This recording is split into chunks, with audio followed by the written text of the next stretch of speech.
We start the hour with some of our favorite experts and friends. Democratic Congressman Robert Garcia of California is here. Also joining us, retired National Guard Major General and member of the National Security Leaders for America, Randy Manor, is back. And joining us for the hour, MSNBC columnist, author of the newsletter To the Contrary, Charlie Sykes is here. Congressman, I start with you. Your reaction. I mean, I think like any American that has seen that footage, I'm outraged. I'm upset. It is unacceptable that a United States senator, let alone anyone, be treated that way. This is someone that has a federal right to be there to conduct oversight. His office is in that exact same building. And to be thrown to the ground and handcuffed after identifying himself, every single American should be concerned. And if Kristi Noem and Donald Trump are willing to do that to a United States senator, they are willing to do that to any person in this country. That is the stuff of dictatorships. And we have to understand very clearly that the American people right now, we are in a dangerous moment in this country. Alex Padilla is a good man. He is someone that's doing his job. He's doing oversight. It should never have happened, and we stand with our senator. You know, there's a lot of, as one of the two ex-Republicans here, there's a lot of tells in MAGA world. And the first one was that Kristi Noem raced to the camera. She did an interview on the 3 p.m. hour on Fox News, and she told this lie, quote, he didn't identify himself. The lie wasn't corrected by Fox News, so now millions of people have heard that lie. You also hear on the tape that the FBI officials, and Dan Bongino has confirmed that they were FBI officials, as their jackets indicate, saying, or someone is saying in that hallway, quote, there's no recording in here. Alex, what do you think the majority of American people think when they see this scene unfold? Robert, Congressman. That was for you, Congressman. Oh, sorry. Say that again. Nicolle, you missed the last part. Congressman, what do you think people think when they see all this with their own eyes, as opposed to digesting it in a distilled version, maybe, where the lie is told about the senator not identifying himself, or it's clear that they don't want this tape out there? You can hear on the tape they say, quote, no recording allowed. Right. What do you think the majority of the American people think when they see the actual tape? Well, in this instance, Donald Trump and Kristi Noem cannot lie to the public, because it's crystal clear that the American public can see with their very own eyes exactly why it's happening on video. And that's why it's so important that these moments are recorded by the public now, they're recorded by the media, and that there's access to these events. There is no one in this country that's going to watch that video and not hear Senator Padilla say that he's a United States senator. This is, by the way, happening right now across the country. And what I think the public needs to understand, everyone needs to know that this is not just happening to U.S. senators, to members of Congress, as we saw not that long ago. This is happening to people across this country, to dishwashers. It's happening to grandparents in front of their church. It is happening to moms whose children are being ripped away from them every single day across this country. It is happening to students who are showing up to campus and are being taken away by masked agents in vans, unmarked vans. This is the state of this country, and it doesn't matter what political party you are. People need to understand that we are in danger of an authoritarian person who wants to be the king of our country, who's trying to assert power. This is about dominance. This is about making people afraid. This is about ensuring that he maintains power, and he doesn't care who he hurts to get it, and everyone needs to understand that. Congressman, have you reached out to your Republican colleagues in the House or Senate, and if so, are any of them concerned with what happened in Los Angeles today? Yeah, in fact, a group of us actually marched to Senator Thune's office not that long ago, to his office, and to demand accountability and answers. Now, he wasn't there. He's at the White House. We talked to his team, and we made it very, very clear that we are demanding an investigation into what happened. Senator Thune should be, as a leader, supporting his United States senator. Speaker Johnson should be demanding an investigation. We should have Secretary Noam, we should have Kash Patel, the FBI in front of Congress. We have an oversight responsibility to hold these people accountable, not just for what they have done to Senator Padilla, which is an outrage, but what they're doing to people across this country. It is happening every single day, and the American public need to understand that you are next. We are next. They're going to do this to everybody. I want to just share the only Republicans who we have been able to identify who've expressed any concern are Senators Lisa Murkowski and Senator Susan Collins. CBS is reporting that Senator Murkowski said this, quote, "I've seen that one clip. It's horrible. It is shocking at every level. It is not the America I know." Do we have sound? Let me ask my control room of Susan Collins. Let me just read this to you. Susan Collins said this, quote, "I think it's very disturbing.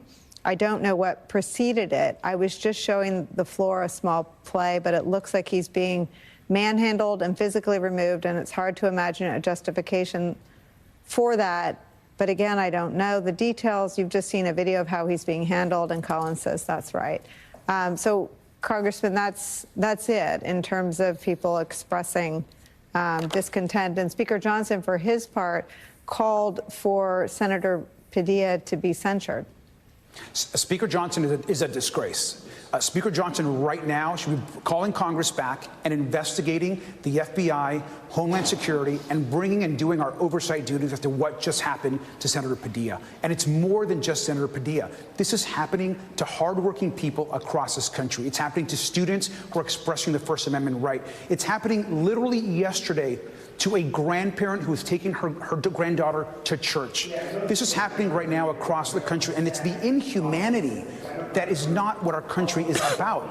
It is the inhumanity, treating people less than human. Senator Padilla was there to do his job as a United States Senator, and I remind the public, he works in that exact same building. He identified himself.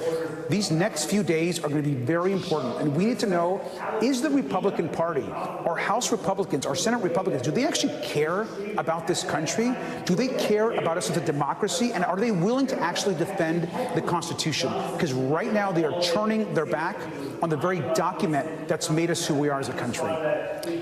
General, I'll bring you in here because on that point, they view the military as the appropriate institution to stand in the middle in this very, very volatile moment. And Congresswoman Mikey Sherrill was a guest in the last hour, bringing us back to the first time Donald Trump tried to move troops to the streets of American cities. And it's been well reported by journalist Michael Bender and others who've written books about that first Trump presidency, that Mark Esper and Mark Milley and others confronted Stephen Miller in the Oval Office in dramatic fashion. And Trump ultimately sided with his Pentagon leadership and did not move active duty troops into the streets of America. Clearly, there's no Mark Milley or Mark Esper in Trump 2.0, and now you have 2,000 National Guardsmen and women on the streets of Los Angeles, and 700 active duty Marines have been mobilized. Your thoughts today? First of all, this is absolutely wrong and damaging to the fabric of America to put American military people on the streets of an American city in this fashion, facing Americans. What we're seeing with what happened to the senator, I have been in a military capacity. I've been in Russia. I've been in the DMZ on the edge of North Korea. I've been in Iraq. I will tell you that you can see it in the eyes of the people when they are intimidated by dictators. And I'll tell you what, I'm starting to see it here, and it scares me immensely. It should scare everyone from no matter the most rural town to the inner city. This is not who we are. This is the suppression of the freedom of speech. It is all about the federal government stomping on states' rights, and it is the misuse of the military. This is totally inappropriate. This is a law enforcement operation, not a military operation. General, how do we elevate what you just said to make sure that that which is a value, I think, to this moment, mostly universally held, that the men and women of the military shouldn't be part of a police force patrolling the streets of American cities? How do we push back against this? We have to continue to speak up across all forms. We have to speak up in the press, as we're doing right now. We have to speak up in our communities. We have to talk to our neighbors. We have to speak up and to raise the consciousness of America that this is not the America that we grew up in, and that we have to stop, quite frankly, treating each other like trash and disrespecting other human beings and using the military to put the military against our fellow Americans. I'm dismayed, and as my 36 years of military service, I have never seen anything so disparaging as what is happening in LA right now, and where the embers of this are actually being sown across our country and probably will accelerate. This is not what we should do. We need to all speak up and stand up for ourselves. General, what are your concerns for this weekend? Well, I'll be speaking at one of those No Kings rallies, I will tell you that, in Alexandria, Virginia. I will also tell you that people need to come out. They need to stand tall. They need to be peaceful. They need to be able to talk to people. No violence whatsoever. And people need to show up and speak out. Do you feel like this is a moment where we don't have a lot of concrete examples of these two things? One, the anatomy of a lie, where we have a tape, we have the senator identifying himself, and then we have the government official on Fox News lying about it less than an hour later. And we have examples of something that Trump wanted to do in his first term. We know who stopped him because the stories have come out. It's Mark Esper, it's Mark Milley, and other members of the military. We now have a window into either Trump's lack of deference for officials. We don't know if anyone told him no, but if they said no, Trump was overruled, or he has the kinds of officials inside the military who said yes. What do those two things tell you about this moment, General? I believe that the chairman of the Joint Chiefs, in his recent testimony, showed that he was willing to speak to truth when he said that Russia is a threat, when he communicated that Los Angeles is not the issue. Not the use, I mean, I'm interpreting his words, but the idea was he was not in agreement with the president, and he was speaking from his professional military perspective. We need more active duty people to be able to stand up to their chain of command, to be able to express what is right. Just like with the 82nd Airborne yesterday, I was a proud member of the 82nd Airborne at Fort Bragg, and I found it very disheartening that the chain of command had not briefed their soldiers in advance that they should not cheer partisan comments.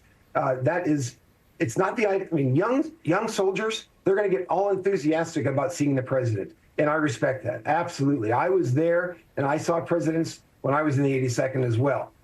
The important thing is this president tends to use these as political rallies, and the chain of command I hold responsible for not briefing their soldiers appropriately. Charlie Sykes, there's a desperation on the right for this to be a moment that is just about immigration. The American people are not that dumb. And we talked earlier in the week, and it seemed like the right might have had a run at that conversation because of their own actions largely. This is now about the Trump administration, at least 3 agencies that have identified themselves, the Department of Homeland Security, the Secretary herself, the FBI, and the Secret Service, identified by Mr. Bongino. In his statement, manhandled, detained, removed, and forced to lay flat on his stomach to be handcuffed a sitting United States senator. The lie was told on Fox News that could easily be separated from the truth, which is on the tape that circulated almost immediately. And at the same time, we have crossed the Rubicon of National Guardsmen and women and 700 active duty Marines patrolling the streets of Los Angeles. Your thoughts? Well, we have crossed the Rubicon. We have broken the glass. We have done all these things. You know, I'd watched that video of Senator Padilla probably a dozen times, but watching you replay it, it is still so appalling what we just saw. You know, the thugification of the Trump administration is not a new phenomenon, but is rarely so graphically on display. Watching a United States senator being pushed to the ground and being handcuffed. I mean, we need to stop right here. This was shocking, but I have to say, Nicolle, far more shocking and more ominous has been the response, because it's certainly possible that there was a misunderstanding and that they just simply didn't know. And in a normal universe, what you do is you would apologize. Hey, really, we're sorry, we did not know that. A United States senator should never be treated like this. We do stand up for free speech. This is the kind of give and take that takes place in the United States of America. But they didn't, because in this administration, they not only never apologize, they are continually escalating. They are continually trying to move the line. And the fact that you had Kristi Noem lie was bad enough, but the fact that they continue to double down and that you have a hack like Dan Bongino defending what was clearly an egregious abuse of power, and then the Speaker of the Congress of the United States, of the House of Representatives, now completely on board with what is going to be the MAGA talking point, that the bad guy in this scenario is a United States senator, an elected United States senator in his own state, trying to ask a question of a member of the administration, that person is the one who ought to be censured. So once again, a lot of our conversations sometimes seem circular because we're talking about what the Trump administration has done. But the fact that they are embracing and celebrating this shocking episode tells you the direction that we're heading, the directional arrow here, that they are trying to desensitize us to these kinds of abuses. They're trying to numb us. They're trying to normalize, whatever word you want to do. But I think one of the most disturbing things, and I've been sitting around all afternoon, being, number one, shocked by the treatment of Senator Padilla and how dismaying that is. But the big tell is going to be in the next 24 hours, and you have highlighted it. Will anyone speak out against this, or will MAGA be shoulder to shoulder defending it? And my guess is that what you're going to see is a celebration of this escalation of violence. So for people who think that, oh my God, the American people are going to see this and they're going to be shocked, MAGA has decided that they like this sort of thing. And to the point that Senator Padilla was making, that if they treat a United States senator this way, how will they treat the average citizen, the person who doesn't have power, who is not wealthy, who is not connected, who does not have a title? And he's absolutely right. And MAGA is saying, damn right, this is what we're going to do. And this is an administration that is openly saying, we will arrest judges, we will arrest mayors, we will arrest governors. Take them at their word. But again, this is not same old, same old. And the fact that they are willing to treat a senator this way, celebrate the treating of the senator this way, defend it, is I think, a very ominous tell. And I think this weekend, we're going to have a very, very dramatic split screen in America. We're going to have this military parade, and then we're going to have millions of Americans who are going to decide that there are no guardrails except for us. And those are going to be the guardrails. But it is a moment where you really do feel that we're on the brink. Congressman Garcia, I know you have work to do. If anything changes, just wave a hand and we'll put you right back on the air. We'll be here till 6 o'clock. Thank you very much for spending time with us. General Charlie, I'm going to ask you guys to stick around. Ahead for us, together, we are waiting for the mayor of Los Angeles, Mayor Karen Bass. She's expected to hold a news conference this hour. She's expected to address what we all watched with our own eyes today, the forcible removal, manhandling, and handcuffing of United States Senator from California, Alex Padilla. We'll bring you those comments when they get underway. Deadline White House continues after a quick break. Don't go anywhere.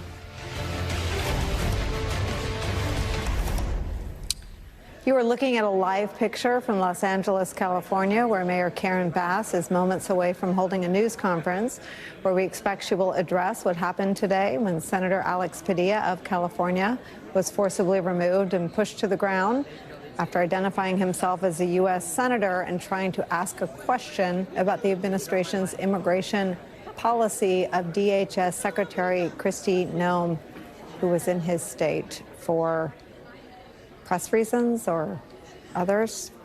We're back with Major General Randy Manor and Charlie Sykes.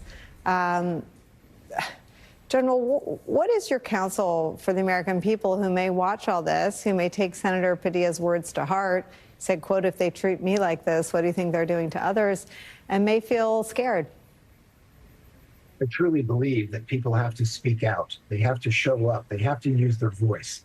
Just like these young citizen soldiers and these young Marines. They did not sign up for this kind of a mission. I've been talking indirectly to many of the people from family support groups from those guardsmen, not from the Marines, but from the guardsmen. And they're taking them away from their homes, they're taking them away from their civilian jobs, and they're putting them on the streets of LA against their own American citizens as political pawns. And it's just not the right mission. Again, I say this is a law enforcement operation, should not be a military. Our military, this needs to be de-escalated so that everyone will be in a better position at the end.